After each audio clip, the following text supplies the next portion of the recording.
Hello student, आज physics का पहला टॉपिक जो कि आपके IMU CT में मैंने बताया था कि इससे क्वेश्चंस डायरेक्टली फ्रेम तो नहीं होते हैं, बट अगर इस टॉपिक को पढ़ते हैं तो आगे जो फिजिक्स के चैप्टर्स हैं उनमें हेल्प होती है। तो उसी टॉपिक को स्टार्ट करते हैं, देखते हैं कि किस प्रकार के क्वेश्चंस यहाँ से बनाए जा सकते हैं और क्यों मैंने कहा था कि ये इम्पॉर्टेंट टॉपिक है फॉर IMU CT। तो यहाँ से जैसे मैंने कल ही बताया था कि जो पहला टॉपिक है वो आपका यूनिट एंड मेजरमेंट या उसी को फिजिकल क्वांटिटी कहते हैं। तो पहले टॉपिक का नाम डाल रखा है फिजिकल क्वांटिटी। अब यहाँ पर क्वांटिटी की बात करते हैं तो क्वांटिटी की अगर बात करें डिफिनीसन से कोई मतलब नहीं है, ठीक है। डिफिनीसन आपसे डायरेक्टली पूछी नहीं जाएगी। तो क्वांटिटी और हमें क्या पढ़ना है, उसमें भी फिजिकल क्वांटिटी, ठीक है। तो फिजिकल क्वांटिटी को जनरली दो पार्ट में डिवाइड किया गया है। एक है आपकी बेस्ड ऑन साइज के आधार पर अगर बात करते हैं। दूसरा है आपका बेस्ड ऑन प्रॉपर्टी के अकॉर्डिंग, कि जो प्रॉपर्टी है वैसे वैसे, जैसे मैं अभी आगे बात करूंगा। लेंथ की अगर मैं बात करता हूं तो लेंथ को भी डिफिनीशन के अकॉर्डिंग दो पार्ट में डिवाइड किया जा सकता है। एक डिस्टेंस हो सकती है, एक डिस्प्लेसमेंट हो सकती है। दोनों की डिफिनीशन अलग अलग होती है। उसी के हिसाब से अगर उसकी यूनिट मेजर करूंगा तो मीटर ही आएगी, बट वो साइज के हिसाब से मीटर बात कर रहा हूँ। अगर वहाँ पर बात करूँ कि उसकी प्रॉपर्टी दोनों की अलग अलग है, तो इस कारण से दो पार्ट में मैंने इसको डिवाइड किया है। एक बेस्ड ऑन साइज है और एक बेस्ड ऑन प्रॉपर्टी है। नेक्स्ट अगर मैं बात करता हूँ इसी में कि जो आपका बेस्ड ऑन साइज के हिसाब से इसको दो पार्ट में जो कह रहा था कि डिवाइड किया गया है, ठीक है। तो दो पार्ट में पहला फंडामेंटल, अगर सेकंड की बात करता हूं तो आपका डेराइव्ड। फंडामेंटल वो क्वांटिटी हैं जो कि इंडिपेंडेंट होती हैं, किसी से इनका कोई मतलब लिंकेज नहीं है, एक प्रकार से किसी पे डिपेंड नहीं करती हैं, ये खुद में ही सफिशिएंट है, ठीक है। तो उन क्वांटिटी को कहते हैं फंडामेंटल क्वांटिटी। दूसरा अगर बात करते हैं डेराइव्ड में क्या होता है, फंडामेंटल क्वांटिटी की हेल्प से जो क्वांटिटी बनी है उन्हीं को कह देते हैं डेराइव्ड। एग्जाम्पल के तौर पर अगर मैं कहता हूं कि एरिया, तो एरिया मतलब लेंथ इनटू ब्रेड्थ, मतलब दो लेंथ का जब मैंने मल्टीप्लाई किया तो आपका एरिया बना है, तो वो आपका डेराइव्ड क्वांटिटी हो जाएगा। अगर मैं यहाँ बात करता हूँ बेस्ड ऑन प्रॉपर्टी के हिसाब से, मैंने पहले भी बताया आपको, ये दो पार्ट में डिवाइड की गई हैं, ठीक है। फर्स्ट है वेक्टर क्वांटिटी, सेकंड है आपका स्केलर। वेक्टर जो आपके मैग्नीट्यूड प्लस डायरेक्शन दोनों पे डिपेंड करता है। स्केलर की बात करते हैं तो ओनली मैग्नीट्यूड पे डिपेंड करता है। इसके बारे में आगे बाकी डिस्कशन करेंगे, ठीक है। तो इसमें अगर बात करते हैं, पहला टॉपिक आता है फंडामेंटल। जैसे मैंने कहा कि बेस्ड ऑन प्रॉपर्टी के हिसाब से पहला जो आएगा आपका बेस्ड ऑन प्रॉपर्टी के हिसाब से, वो साइज के हिसाब से वो आपका आएगा फंडामेंटल क्वांटिटी। अब फंडामेंटल क्वांटिटी को मैंने पहले ही बात किया है कि ये independent from the other quantity, ये किसी पे डिपेंड नहीं करती हैं, इंडिपेंडेंट होती हैं। तो वही यहाँ पर मैंने डिफिनीशन में लिख रखा है, जैसे कि लिखा हुआ है, these are the building block of measurement and are independent of each other. ये एक दूसरे से इंडिपेंडेंट होती हैं। They can not be expressed in terms of any other physical quantity.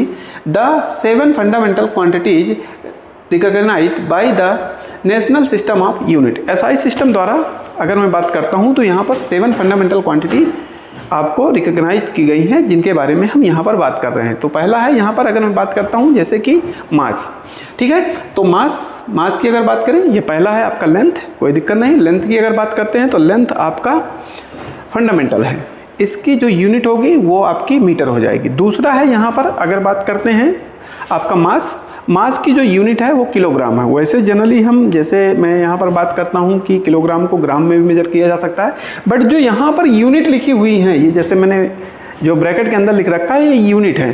तो जब भी मैं न्यूमेरिकल में लेंथ की बात करूँगा तो वहाँ पर मीटर में ही रखूँगा, ये ध्यान रखिएगा। इसके साथ साथ जो आपको ब्रैकेट में मैंने लिख रखा है क्वांटिटी के साथ साथ, इसका मतलब वो उसकी फंडामेंटल क्वांटिटी की फंडामेंटल यूनिट लिखी हुई है, ठीक है। तो जैसे लेंथ की मैंने कहा मीटर, ठीक है। आपके मास की कहा किलोग्राम। अगर टाइम की बात करता हूं तो सेकंड, ठीक है। तो सेकंड, वैसे टाइम की अगर बात करें मिनट में भी दिए होगा, आवर में भी दिए होगा, डे में भी दिए होगा, मंथ में दिए होगा, बट उसको किस में चेंज करके लाना है, आपको सेकंड में चेंज करके लाना है, तभी क्वेश्चन आपका सही होगा। आगे अगर बात करते हैं इलेक्ट्रिक करंट की यूनिट होती है एम्पियर, ठीक है। आगे अगर बात करें टेम्परेचर वैसे यूनिट जो है फंडामेंटल वो केल्विन है। अगर मैं यहाँ पर बात करता हूँ तो आप लोगों ने ज़्यादातर डिग्री सेल्सियस में पढ़ रखा है, तो डिग्री सेल्सियस में ना रख करके आपको किस में रखना होता है, केल्विन में रखना होता है। अब जब आप केल्विन में वैल्यू पुटअप करेंगे तो आंसर सही होगा। अगर आपने बाई चांस डिग्री सेल्सियस में रख दिया, कुछ आंसर आपके सही हो सकते हैं बट ये सही नहीं है, आपको उसको केल्विन में रखेंगे तो 100% आंसर सही होगा। ठीक है, नेक्स्ट है अमाउंट ऑफ सब्सटेंस। ये डायरेक्टली क्वेश्चन अगर पूछा जाएगा तो पूछा जाएगा, इसका रोल और कहीं पर नहीं है। तो अमाउंट ऑफ सब्सटेंस की अगर बात करें तो इसकी यूनिट है मोल। नेक्स्ट अगर बात करते हैं ल्यूमिनस इंटेंसिटी, इसकी यूनिट होती है कैंडेला। तो ये जो नीचे दो क्वांटिटी मैंने लिख रखी है ये डायरेक्टली इससे क्वेश्चंस फ्रेम हो सकते हैं, बट इसका न्यूमेरिकल में कोई खास यूज नहीं है। ये दोनों को आपको डायरेक्टली याद रखना है। ठीक है, ये ध्यान रखिएगा। नेक्स्ट अगर यहाँ पर बात करें कि और इसमें कौन सी मेन इंपॉर्टेंट है, ये आपकी जो ऊपर वाली 3 है ये इंपॉर्टेंट है for numerical, important for numerical, numerical purpose से ये इंपॉर्टेंट है, ये ध्यान रखिएगा। ये जैसे कहीं पर डिस्टेंस लिखा हुआ है, डिस्टेंस का मतलब भी लेंथ होता है। अगर यहाँ पर कहीं पर डिस्प्लेसमेंट की बात आती है, इसका मतलब भी लेंथ होता है। नेक्स्ट जैसे जैसे टॉपिक बढ़ते जाएंगे इनकी डिफिनेशन बताऊंगा। तो इनकी यूनिट क्या होती है, एक प्रकार से मीटर ही होती है। जनरली सेंटीमीटर, किलोमीटर किसी में भी दिए हो तो किस में कन्वर्ट करके लाना है, उसको मीटर में कन्वर्ट करके लाना है ताकि हमारा जो आंसर है वो सही हो सके। जैसे मास जनरली ग्राम में दे सकता है आपको, तो उसको किस में कन्वर्ट करके लाना है, किलोग्राम में चेंज करना है। जैसे टाइम आपको मैंने पहले भी बताया, आपको मीटर में दिए हो, मिनट में दिए हो, आर में दिए हो, तो उसको किस में कन्वर्ट करके लाना है, आपको सेकंड में कन्वर्ट करके लाना है। अगर मैं यहाँ पर टेम्परेचर की बात करता हूँ, डिग्री सेल्सियस में ज़्यादातर दिए होता है, वैसे आपने फ़ारेनहाइट में भी सुना होगा। ठीक है, तो आपको किस में चेंज करके लाना है, इसको केल्विन में चेंज करके लाना है। ये जब आप चेंज करेंगे तभी आपका आंसर सही होगा। ठीक, नेक्स्ट अगर यहाँ पर बात करते हैं, अगला है डेराइव्ड क्वांटिटीज। डेराइव्ड क्वांटिटीज में मैंने पहले ही बताया था कि जो फंडामेंटल क्वांटिटी की हेल्प से बनाई गई क्वांटिटी है उन्हीं को डेराइव्ड क्वांटिटी, इनको कोई फिक्स्ड वैल्यू नहीं है, बहुत सारी डेराइव्ड हो सकती हैं। तो इसमें लिखा हुआ है these are obtained by combining fundamental quantity. Fundamental quantity को कंबाइंड करके जो क्वांटिटी बनाई गई है उसी को क्या कह रहा है, डेराइव्ड क्वांटिटी कह रहा है। ठीक है, they are depend on fundamental quantities and can not exist without them.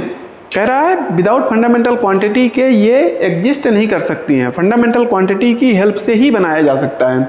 तो जैसे एग्जांपल के तौर पर मैंने पहले ही बताया था कि एरिया, मैंने क्या किया, एरिया जब भी मैं लिख रहा हूँ तो यहाँ पर क्या लिखेंगे, लेंथ इनटू विड्थ की बात करेंगे। तो लेंथ इनटू विड्थ मतलब दो डिस्टेंस का मल्टीप्लाई कर रहा हूँ, एक प्रकार से दो लेंथ का मल्टीप्लाई कर रहा हूँ। जब किसी चीज़ को ऐड करेंगे, मल्टीप्लाई करेंगे, सब्ट्रैक्ट करेंगे, डिवाइड करेंगे, इसका मतलब क्या होगा, वो एक प्रकार से डेरिवेशन हुआ। ठीक है, तो डेरिवेशन वर्ड से ही डेराइव्ड लिया गया है। तो नेक्स्ट अगर मैं कहता हूँ वॉल्यूम, जैसे दे रखा है, वॉल्यूम दे रखा है, तो वॉल्यूम को length into width into height की बात करेंगे। मतलब 3 एक प्रकार की लेंथ है जिनका मैंने मल्टीप्लाई किया है, तो जाकर के क्या मिला है, मुझे वॉल्यूम मिला है। नेक्स्ट अगर इसमें बात करें डेंसिटी, डेंसिटी की अगर बात करते हैं तो मास अपॉन वॉल्यूम लिखेंगे। अब देखिए यहाँ पर मास एक फंडामेंटल है और जब 3 लेंथ को मल्टीप्लाई किया था तो एक आपकी डेराइव्ड क्वांटिटी बनी थी, वहाँ से उसको डिवाइड कर दिया तो क्या बना। तो इसका मतलब पहले इसमें क्या कर रहा हूँ, मल्टीप्लाई कर रहा हूँ 3 क्वांटिटी का। ठीक है, फिर एक क्वांटिटी को उस क्वांटिटी से डिवाइड कर रहा हूँ, मतलब डेरिवेशन कर रहा हूँ। ठीक, तो यहाँ से क्या बना, एक प्रकार से डेंसिटी बना। नेक्स्ट अगर बात करते हैं स्पीड, स्पीड का मतलब क्या होता है, distance divide by time. Speed एक प्रकार की लेंथ है। ठीक है, यहाँ पर टाइम दे रखा है और लेंथ को टाइम से डिवाइड कर रहा हूँ तो क्या मिल रहा है, मुझे स्पीड मिल रहा है। इसी प्रकार एक्सेलरेशन, एक्सेलरेशन में क्या हो जाएगा, change in velocity per unit time. ठीक, नेक्स्ट अगर मैं बात करता हूँ फोर्स, फोर्स की अगर बात करें तो फोर्स जनरली आपने देखा होगा, इसके बारे में थोड़ा सा मैं एक्सप्लेन कर देता हूँ यहाँ पर कि जो फोर्स है, तो फोर्स को अगर यहाँ पर बात करें तो F equal to M into A. M यहाँ पर मास है, मास एक फंडामेंटल है। एक्सेलरेशन की अगर बात करते हैं तो एक्सेलरेशन को और आगे निकालना पड़ेगा। यहाँ पर अभी लिखा था change in velocity per unit time. ठीक है, अब यहाँ से अगर बात करें तो मास और चेंज इन वेलोसिटी को ऑलरेडी लिखा जा सकता है डिस्प्लेसमेंट डिवाइडेड बाय टाइम, और एक टाइम यहाँ से पहले से था, एक टाइम आपका पहले से था। तो यहाँ से अगर बात करते हैं तो मास आ जाएगा, डिस्प्लेसमेंट आ जाएगा और एक प्रकार से टाइम का स्क्वायर आ जाएगा। अब यहाँ से अगर बात करता हूँ मैं, मास आपका फंडामेंटल है, डिस्प्लेसमेंट एक प्रकार की लेंथ है वो भी फंडामेंटल है, टाइम भी आपका फंडामेंटल है। तो जब तीन फंडामेंटल क्वांटिटी मिली तो जा करके आपका फोर्स का फॉर्मूला बना है। इसका मतलब फोर्स एक डेराइव्ड क्वांटिटी होगी। इसी प्रकार बहुत सारे एग्जांपल हैं, जैसे आप एनर्जी की बात कर सकते हैं, वर्क की बात कर सकते हैं, प्रेशर की बात कर सकते हैं, बहुत सारे हैं, इनका कोई लिमिट नहीं। बहुत सारी क्वांटिटी जो आपकी बची वो सारी की सारी डेराइव्ड क्वांटिटी में आ जाएंगी। नेक्स्ट अगर बात करें यहाँ पर, तो अब यहाँ पर अगर बात करते हैं यूनिट सिस्टम। यूनिट सिस्टम में अगर बात करें तो आपका इनको चार प्रकार में बांटा गया है। पहला है एमकेएस, ठीक है, दूसरा है आपका सीजीएस, तीसरा है एफपीएस, ठीक है, और चौथा है आपका एसआई। एमकेएस में अगर बात करते हैं तो एमकेएस, एम का मतलब है मीटर, के का मतलब है किलोग्राम और एस का मतलब सेकंड।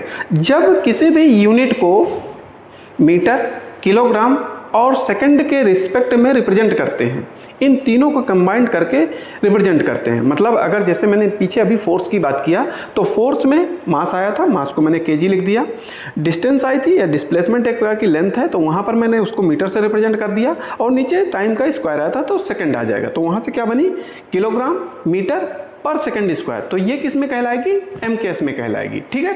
अब इसी को अगर मैं बात करता हूँ तो जैसे यहाँ पर कुछ लिख रखा है, मैंने कुछ क्वांटिटीज के बारे में लिख रखा है। तो यहाँ पर अगर बात करते हैं तो जैसे डेराइव्ड क्वांटिटी के बारे में बात करें, फ्रीक्वेंसी जनरली हर्ट्ज बोलते हैं, ठीक है, तो ये आपका एमकेएस यूनिट हो गया, सिंबल HZ हो गया। अगर आगे बात करते हैं फोर्स आपका न्यूटन। तो यहाँ से अगर बात करें तो जैसे एमकेएस यूनिट की बात कर रहा हूँ मैं, तो एमकेएस में अगर बात करते हैं तो यहाँ पर पीपीटी में थोड़ा सा गलत हो गया है, वो सही कर लेते हैं हम।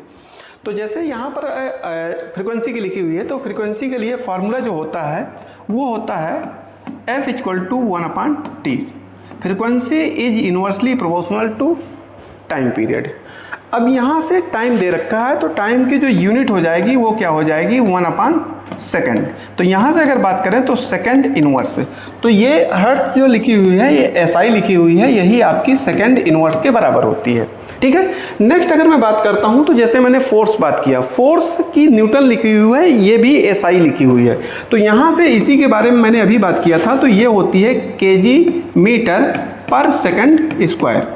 अब यहाँ पर अगर बात करते हैं प्रेशर की आपकी पास्कल लिखी हुई है। पास्कल अगर मैं यहाँ से बात करता हूँ तो ये हो जाएगा आपका केजी मीटर पर सेकंड स्क्वायर, और इसको किससे डिवाइड कर दिया, मीटर स्क्वायर से डिवाइड कर दिया। तो ये जाकर के बनी आपकी केजी पर सेकंड और मीटर, ये आपकी एमकेएस में बन गई। नेक्स्ट अगर मैं बात करता हूँ जूल, तो यहाँ से बन जाएगी ये केजी मीटर स्क्वायर पर सेकंड स्क्वायर, ठीक है। नेक्स्ट अगर मैं बात करता हूँ वाट, तो यहाँ से बनेगी आपकी केजी मीटर स्क्वायर पर सेकंड क्यूब, ये बन जाएगी। ये आपकी एमकेएस में लिखी हुई है। ये जो यहाँ पर लिखी हुई है आपकी एसआई यूनिट है, ठीक है। तो ये ध्यान रखिएगा, इनका जो रिप्रेजेंटेशन है, रिप्रेजेंटेशन मैंने यहाँ पर लिख रखे हैं, वो आपको खासा ध्यान नहीं रखना है, वो आपको दिए होगा। अगला है सीजीएस। सीजीएस का मतलब होता है सी यहाँ पर अगर बात करें सेंटीमीटर, जी का मतलब ग्राम, एस का मतलब सेकंड, ठीक है। तो आपका सीजीएस यूनिट सिस्टम। अब यहाँ पर अगर बात करते हैं तो इसी को गॉसियन यूनिट सिस्टम भी कहते हैं, ये गॉसियन यूनिट सिस्टम भी कहलाता है। तो यहाँ पर अगर बात करें, जैसे मैंने वहाँ पर रिप्रेजेंट किया कि लेंथ को मीटर में, तो सेंटीमीटर में भी तो मेजर किया जा सकता है। तो उन्हीं को अगर बात करते हैं तो यहाँ पर जैसे लेंथ दे रखा है सेंटीमीटर, मास दे रखा है ग्राम, और टाइम आपका सेकंड ही आ जाएगा। वेलोसिटी, जैसे सिंपल तौर पर वेलोसिटी की बात करते हैं तो वेलोसिटी क्या होता है, displacement divide by time. Displacement एक प्रकार की लेंथ है, लेंथ मतलब मीटर में मैंने बात किया था, तो मीटर को अगर सेंटीमीटर में चेंज करना है तो सेंटीमीटर पर सेकंड यहाँ से आ गई। तो एग्जाम्पल के तौर पर मैं एक दो आपको बताता हूँ, जैसे मैं फोर्स की आपको बता देता हूँ क्योंकि ये सिंपल है थोड़ा सा। तो फोर्स के बारे में अगर बात करें तो फोर्स की अभी यूनिट आई थी आपकी केजी मीटर पर सेकंड स्क्वायर। तो इसको अगर कन्वर्ट करें सीजीएस में तो इसको ग्राम में करना पड़ेगा, तो 1000 ग्राम हो जाएगा। 1 मीटर में 100 सेंटीमीटर होते हैं, 100 सेंटीमीटर लिख दिया, नीचे उसी प्रकार सेकंड का स्क्वायर लिख दिया। तो यहाँ से अगर बात करते हैं 10⁵ ग्राम सेंटीमीटर पर सेकंड स्क्वायर, और इसी को कह देते हैं डाइन। तो ये कई बार क्वेश्चन पूछ भी लेता है, dyne is a unit of. ठीक है, तो पहली बात तो आपको ध्यान रखना है कि फोर्स की यूनिट है। कई बार ये कहे होता है कि 1 न्यूटन इक्वल टू कितने डाइन, तो 10⁵ डाइन के बराबर होता है। तो ये आपको ध्यान रखना पड़ेगा। ठीक है, तो ये कुछ मैंने ये जैसे यहाँ पर लिखा हुआ है डाइन, ठीक है, तो ये ध्यान रखिएगा। नेक्स्ट अगर मैं बात करूँ यहाँ पर तो आपका FPS, F का मतलब foot pound second, foot pound second की बात कर रहा है यहाँ पर। तो ये जनरली आपके यूरोप में यूज किया जाता है, ये डायरेक्टली अपने यहाँ इंडिया में नहीं ज़्यादातर यूज होता है, ये यूरोपियन कंट्री में वाइडली यूज किया जाता है। तो जैसे लेंथ की अगर बात करता हूँ तो फुट में मेजर कर रहा है, अगर मैं मास की बात करता हूँ तो पाउंड में मेजर कर रहा है, टाइम वही सेकंड में बात कर रहा है। तो ये इतना इंपॉर्टेंट नहीं है, वो दोनों का कन्वर्जन एक दूसरे में पूछा जाता है, इस कारण से वो आपका इंपॉर्टेंट है। नेक्स्ट अगर मैं बात करता हूँ SI यूनिट सिस्टम की अगर बात करें तो SI यूनिट सिस्टम का फुल फॉर्म, पहले बात तो यही पूछ लेता है SI का फुल फॉर्म। तो यहां से अगर बात करें तो इंटरनेशनल सिस्टम, इसको इंटरनेशनल सिस्टम कहते हैं। ठीक है, SI इंटरनेशनल सिस्टम। ठीक है, तो ये जैसे अब एग्जाम्पल के तौर पर ये कहाँ कैसे यूज होगा, तो आपने देखा होगा कि फोर्स को न्यूटन भी कहते हैं, उसकी यूनिट क्या होती है न्यूटन, जिसको एन से रिप्रेजेंट करते हैं। जैसे मैंने वहाँ पर बात किया था प्रेशर के लिए आपका लिखा होगा पास्कल, तो पास्कल, एनर्जी के लिए लिखा होगा जनरली आपका जूल। तो ये जो किसी साइंटिस्ट के नाम पर जनरली यूनिट का नाम पड़ा हुआ है वो आपका SI यूनिट होता है। ठीक है, ये इंटरनेशनल यूनिट सिस्टम ये सब जगह वैलिड है, और ज़्यादातर जो आपके MCAS होता हैं वो आपके SI के बराबर ही होते हैं। ठीक है, तो नेक्स्ट अगर यहाँ पर बात करते हैं कुछ क्वांटिटी के बारे में बात कर लेते हैं। जैसे मैं बार बार लेंथ की बात कर रहा था, तो लेंथ की कुछ स्मॉलेस्ट यूनिट की बात कर लेते हैं। यहाँ पर अभी फंडामेंटल यूनिट बताया था, तो जैसे इसी चैप्टर में क्वेश्चंस फ्रेम हो जाते हैं, यहीं से डायरेक्टली क्वेश्चन फ्रेम होते हैं। तो यहाँ से अगर बात करते हैं तो स्मॉलेस्ट यूनिट ऑफ डिस्टेंस, मैंने कुछ स्मॉलेस्ट यूनिट आपकी लिख रखी है डिस्टेंस की।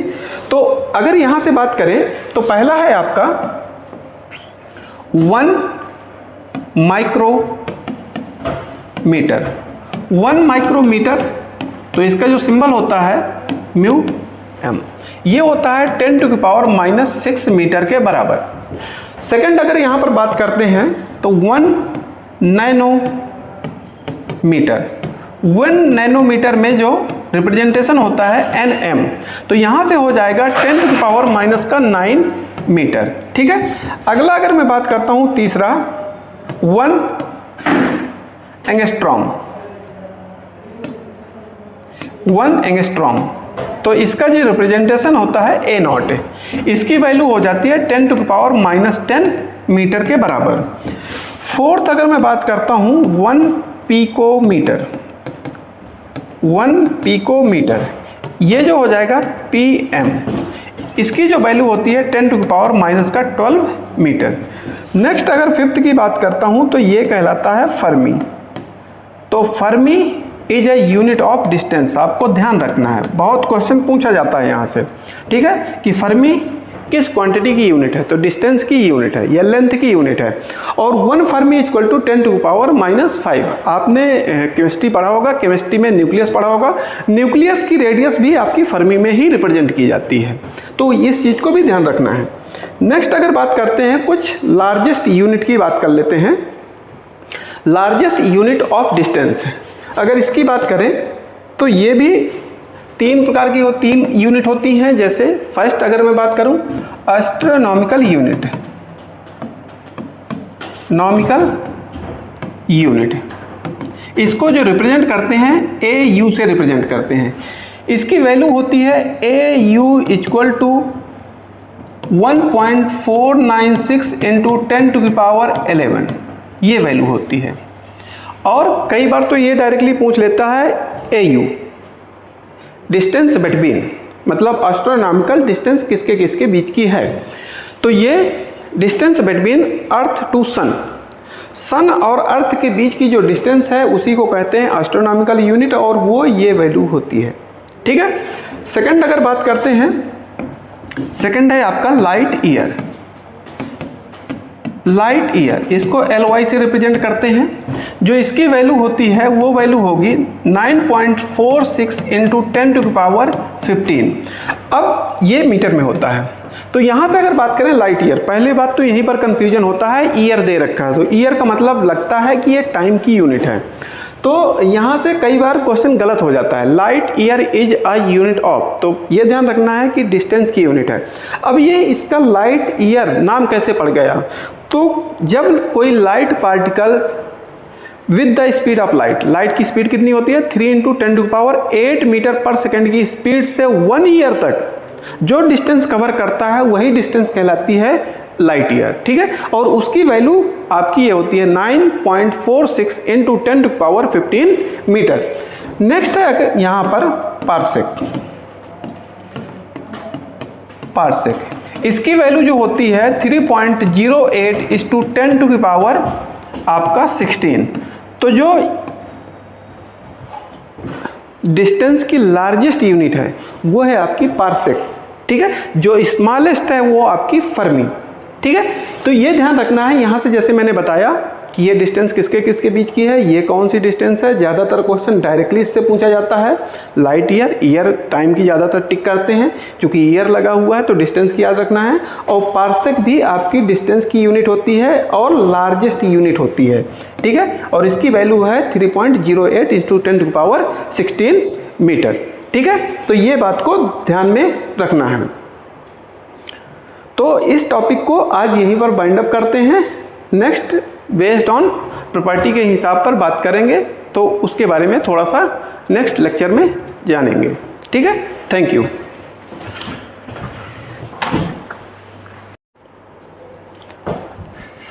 और ये जो मैं लेक्चर ख़त्म कर रहा हूँ इसके सारे के सारे नोट्स आपको हमारे टेलीग्राम चैनल पर मिल जाएंगे। आप वहाँ पर जा कर के विजिट करिए और वहाँ पर से डाउनलोड कर लीजिए। ठीक है।